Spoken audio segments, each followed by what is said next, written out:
I've got a big ugly piece. Well, may not be ugly, but it's English walnut. It's a root system from an English walnut tree. And this came from the Peachy Pig farm. My nephew's relatives own the place. And they cut down a English walnut orchard and planted something else in there. This apparently was something they pulled out of the ground after cutting the trees down, because it looks like a root system.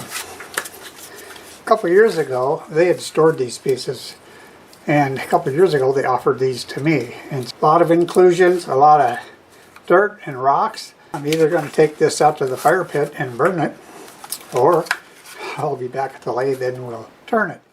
So I'm out here sitting by the fire pit looking at that piece of wood, and also thinking the fact of it is the only way to get English walnut nuts is to graft an English walnut tree to a black walnut tree. So this is part black walnut. So I think we're going to have to bring it inside and turn it. Well, I'm still debating whether this is going to work.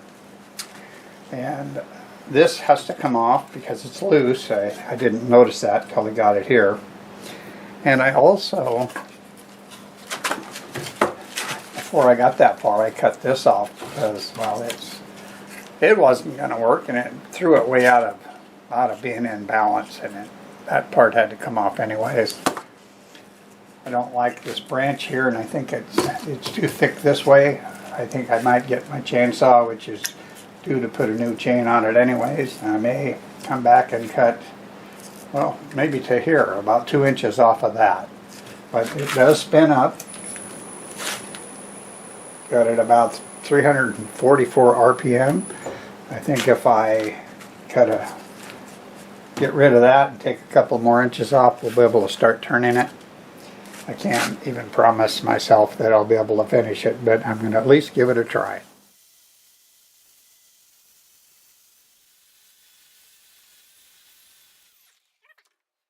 I'll start with a 5/8 bowl gouge, and I think I said we're doing 320 RPM. And I'm just going to see how it cuts. If this is almost impossible, I may have to find an old, worn out bandsaw blade and cut some corners off.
Well, we're getting somewhere. I don't know if it's the right direction, but we're getting there. Look at this coming around here. I want to get this completed, and we'll look at how much we want to shrink this area. So this tool here is basically, it's a scraper. It's made out of stellite. I used this for years at work, and we use mostly scrapers for turning the wood patterns. This tool right here has turned an 8-foot diameter on a huge post lathe, so I'm using it now to nibble these corners off. It's just easier to go straight in and take little bites, as opposed to this gouge. It just wants to grab. So I'm going to use whatever tool it takes to get the job done. Once that's turned, I'll go back to a gouge. I used a gouge all the way up to here, but these were just in my way.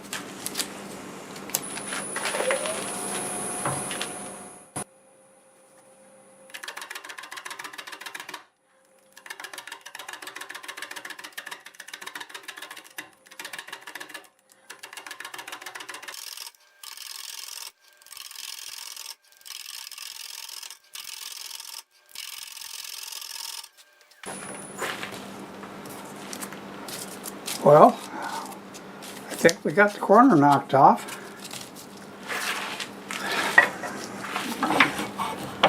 Let's see how that gouge will handle that now.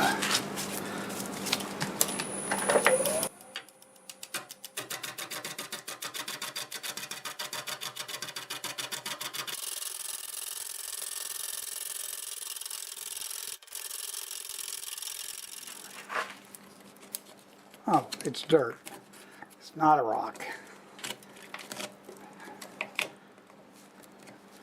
Dirt's better than a rock, but still not the best.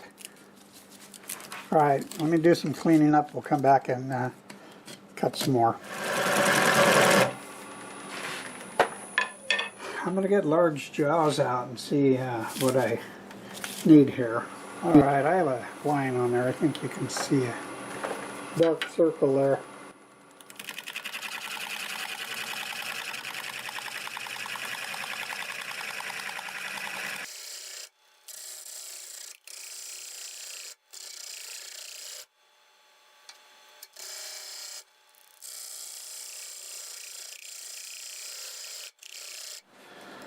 Okay, I've got this tenon all fixed up for these jaws here. I think these are the 4-inch.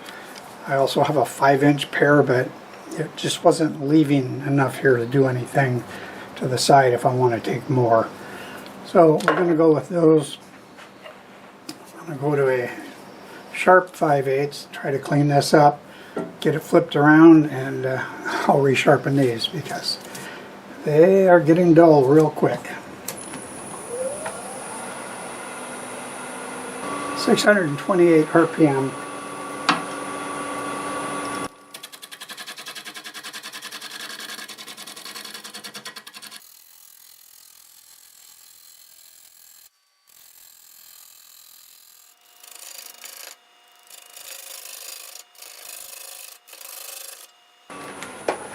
This may take a lot of sanding. Not sure how the scraper will handle this, but when you have air, sometimes it works a lot better. And I got a lot of air to turn.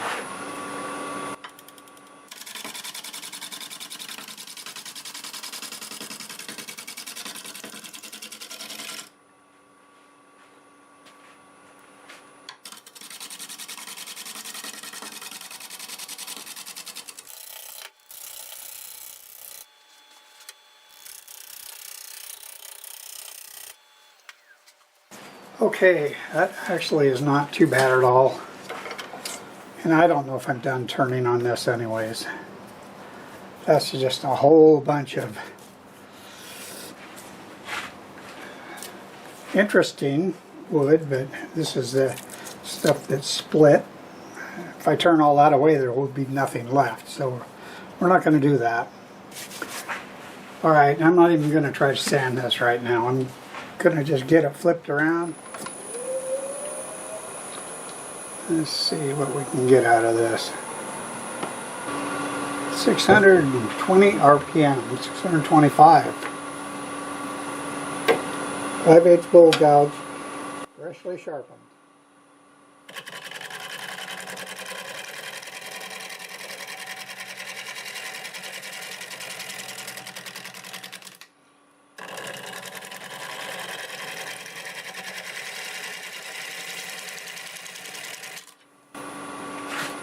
Feels like I got everything there.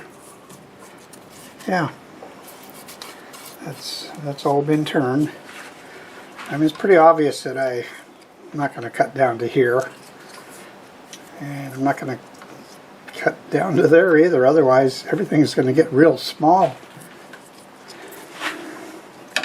So, just for fun, just for a couple cuts, I want to start hollowing it a little bit. And we got to pay attention to where this is at. Yeah, so we'll start right about there.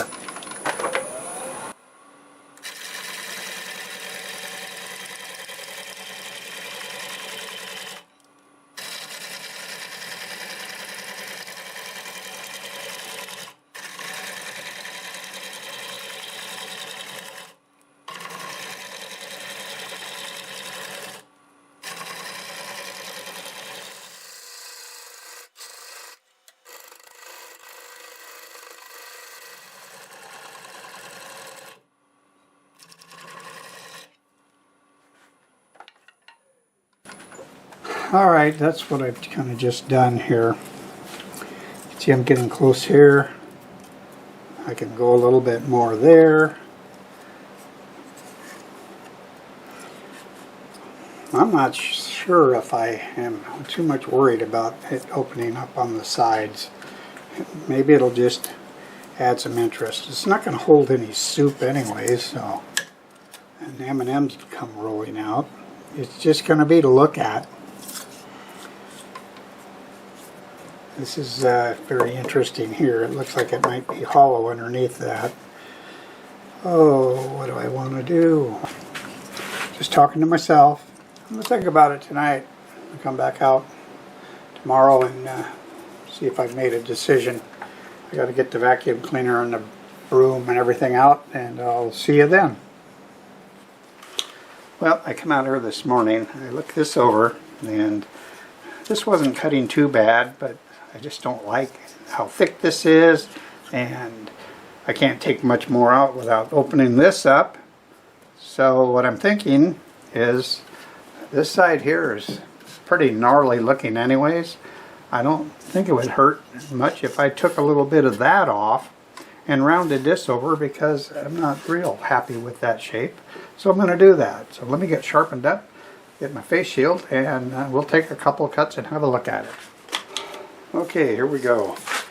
Just sharpened up the 5/8 bowl gouge. I'm still doing about 620 RPM.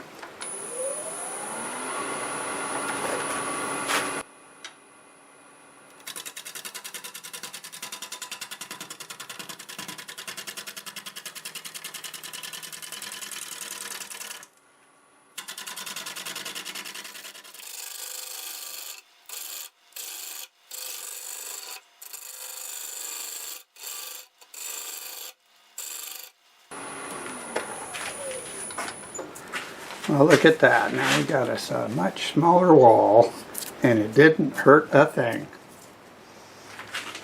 Not at all. Wow, I like that a lot better. And this actually looks very interesting.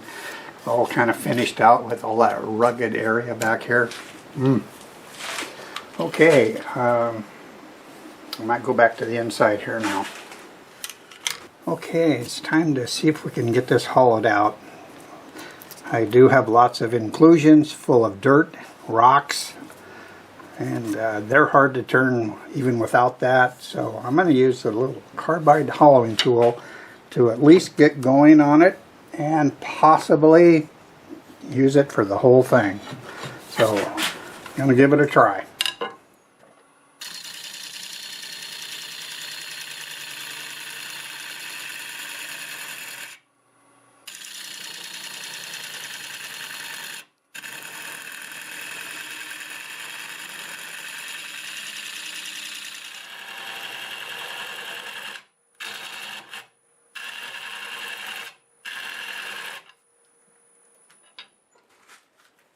Pretty dusty.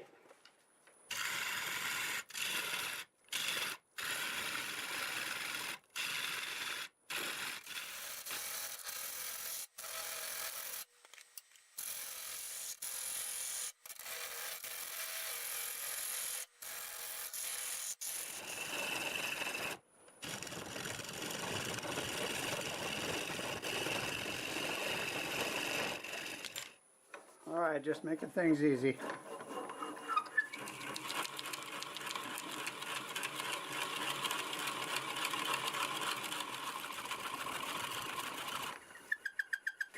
So there's a big inclusion that runs across here, and it's very grabby. So I want to get that out of my way, and we can go back to trying to cut the rest of it away.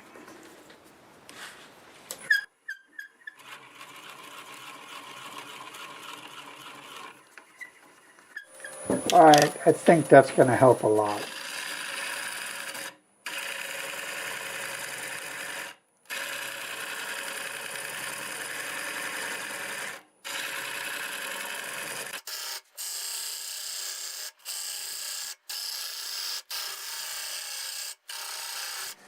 Okay, I may have found an area where I can use the gouge.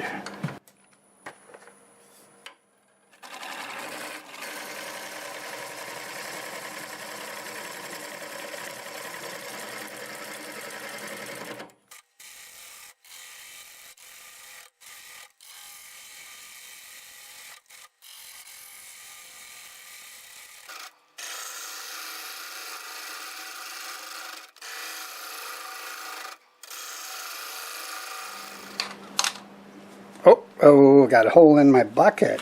So I was taking a pass across here while I was mounting it up, and I looked down in there, and this is actually a branch that was coming up through there. Well, being a root system, it's not surprising.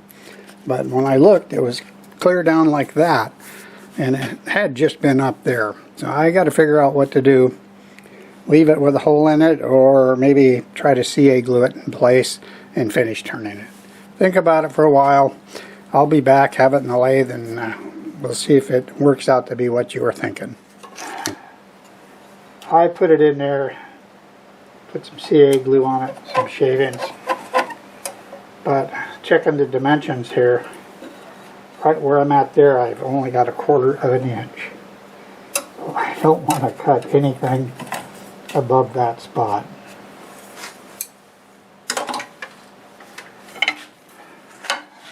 Which is right about there. So basically, I'm going to go across and try to clean this up.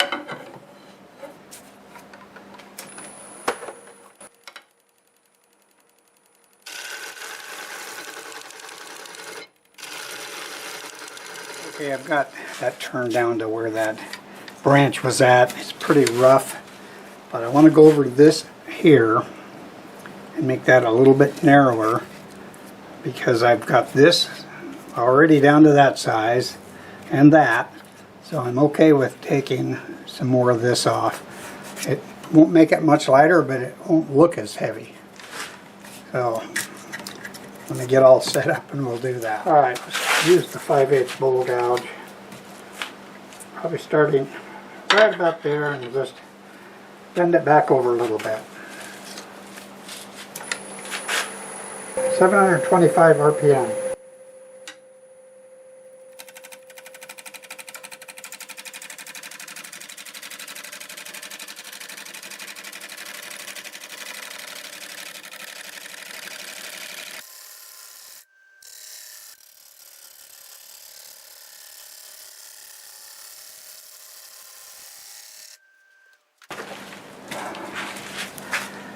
Look at that, I like that.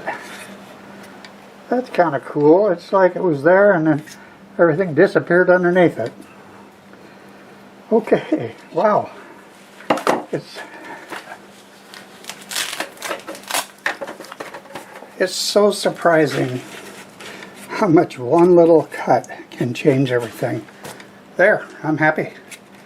I think it's time to do some scraping and sanding.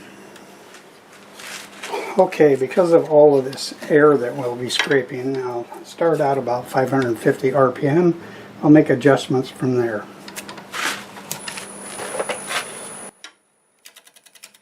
A little bit faster.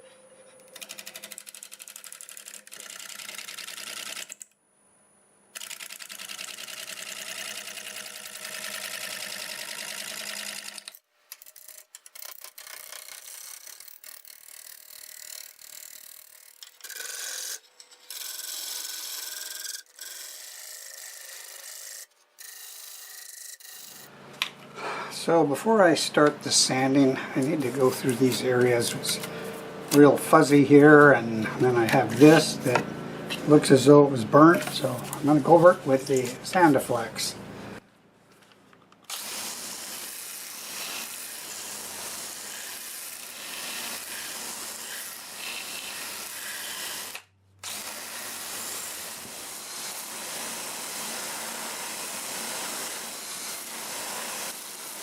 Well, that makes it look nice.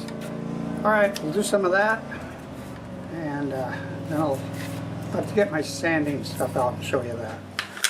This looks like it would be easy to sand, except for this. Pretty sure I won't be able to sand with this under power. So more than likely we're going to be doing this.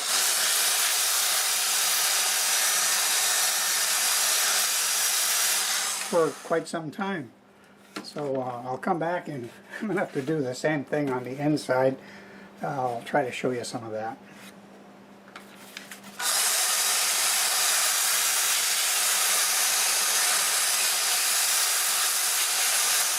I have the lathe running about 300 RPM running forward. starting with 80 grit, get it sanded up to 400, and we'll come back and get some sort of a finish on this.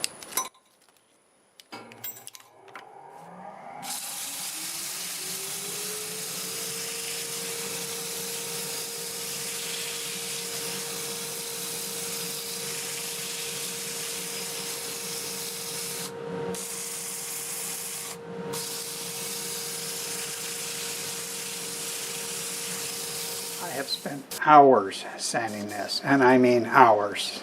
Both the outside and inside were very difficult. It is time to put the finishes on. And I say finishes because I'm going to use two different types of finish on this. This wood has got a lot of colors. I want to keep it looking like it is when I put it on. So I'm going to use a shellac-based sanding sealer. I may not even use shellac. And I'll probably do the same thing here. But over here, you know, I watch Phil, and he's totally correct. You don't want this shining, and I've made it shine in the past, and I think I'm going to try some kind of a wax. It might be Howard Feeden wax, or it might even be walnut oil. I'm not sure, but let's go ahead and put some of this shellac on here and see what it looks like. I think it looks pretty. Now I just have to be careful not to go over there, and that's easy enough to do. It definitely stands out, or stands down out of the way. So look at that. Oh wow, that sanding was worth it, but hours. So I really couldn't spin the outside and sand it very well, so we were kind of stuck holding it still. Now I think this is going to look good here because I'm seeing colors. If you see colors, I think you can have a little bit of shine. Inside, I will probably just use the shellac-based sanding sealer in there because I don't have this going on the inside. Okay.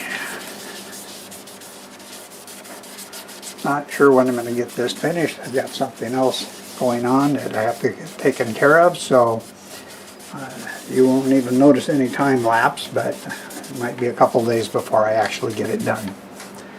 So I think that's going to look pretty good, and when I put this on, here I'll show you that. But I want to get all the shellac on first. Alright, I'll probably be blocking a lot of this, but I'm going to go ahead and put some of the sealer on the inside, and you'll be able to see it like that. Really rich colors in this.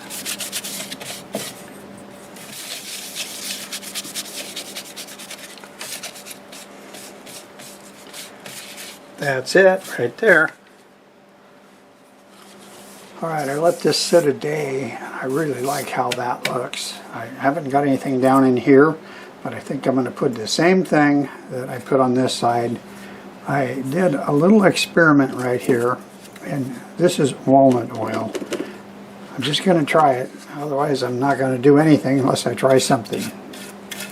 It doesn't look good like that, but it dries quick, soaks in, and hopefully I kind of like how that looks, and the rest of it comes out like that. So this is definitely going to have to be pushed in with a brush. You would not believe how rugged this is. Alright, so I'm going to do that, and this is not real exciting to watch. I'll come back and we'll have it finished up here, and that'll be just about it. Because the video got pretty long, I'm going to speed up some of this tenon removal, but I'll slow it down at the end.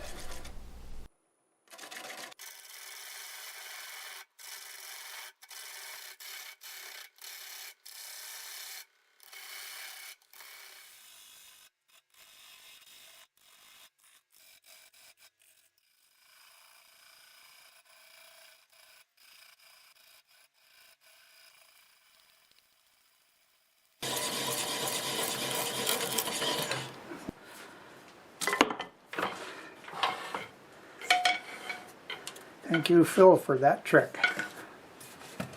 How about that? I was a little concerned for a while. But I'm going to finish sanding that up, and looks like plenty of places to sign it. And I'll be back and show it to you after I get some finish on it. Well, it's all finished up, and I'm going to call this the English Black Walnut Root Bowl. It's a beast. It is a beast. This area here was burned, finished. Get over here so you can see a complete round, 9 inches in diameter, and it's 5 inches tall. And I think the bottom's about a ½ inch thick. This area right here is over an inch, and that's because it's a 1/16 of an inch thick right there. I'm lucky I didn't turn a window into there, but I just kept stopping and looking and hoping, and it all worked out. I finished this area with shellac-based sanding sealer, 2 coats, and I didn't put any shellac on it. I used the walnut oil in this area, and then I came across over here and put walnut oil and buffed everything out, except that, of course. There is actually some chatoyance here and there. You can kind of see it. Hopefully you can see it on the turntable. And there's some right there on the inside and down. It's a little bit here and there. It's a very, very interesting piece. So I'm glad this was pulled out of that fire and I was able to make something out of it instead of having it just be totally burned up, because it's just way too cool. Special thanks to the Peachy Pig Farm and my nephew Warren for making sure I got these pieces right here. I had a lot of fun doing this, well, had a lot of work doing it, and I sure hope you enjoyed the video. If you did like the video, do me a favor, click that like button and feel free to leave a comment. Both of those things will really help my channel grow. I do lots of different types of turnings, and you never know what might be next, so be sure to subscribe if you want to see more. And a special thanks to all my current subscribers. You really mean a lot to me. So, till the next time, see you later.